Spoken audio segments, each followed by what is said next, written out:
Iwan ko lang yung bag ko dyan. Yan, nakasabit. Yan, nakasabit. May isang cellphone, isang AirPod, yung wallet, andyan. Andyan din yung wallet ko. Tsaka power bank. Diba? Daming tao dyan, oh. Daming tao. Guys. Hi guys. May gabi eh. Asa naman to eh, di nakita. Basta naadira dapit. Naadira dapit akong bag. Parang gibilin. Kaya nag-walking ko. Walking.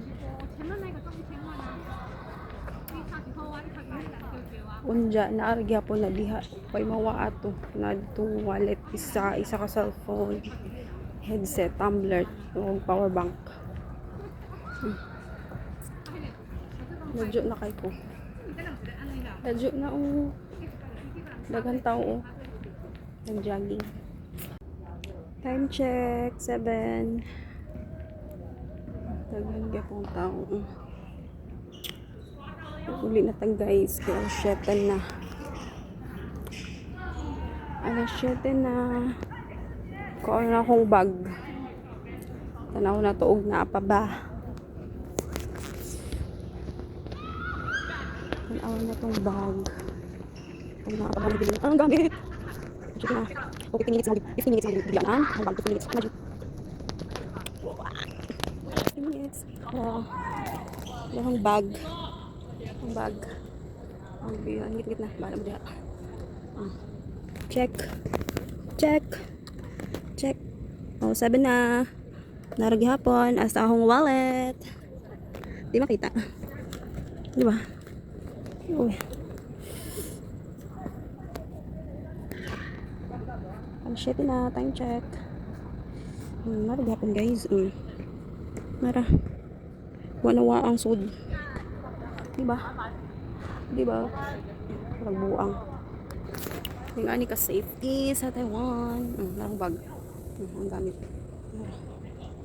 Ang sud. Wallet. Cellphone. Tumbler. Safety. Mas kung diyan pa rin mong pinaka-oras. Di na mawa yung gamit. May nakalindot diri. Diba? Hindi nila nakagamit. Basta mag-walking ko. Nadyo ko yung bag. Nagdala ko bag kay para sa power bank o sa tubig or in case sa wallet sad in case nakipaliton yun uli. Dagan pa na jogging, walking, dagan pa sila. Pero kumuli na ko kaya alas 7 na. Yung uli na sa wakwak. Yung uli na sa wakwak kay 7 na. Isa ka oras ra ko guys. Isa ka oras ra ko. Oh no. Diba? At least gisingot. Isa ka oras sa taon. Gamit check. Narahong gamit. Naway nawa. Yung ani ka safety dir guys. Yung ani ka safety sa Taiwan. Manang Chanel Taiwan. Diba? Uli na. Kay gutom na. Kung man walking kaon, syempre makaon ta. Dahil sa kita mo kaon, mamatay laman.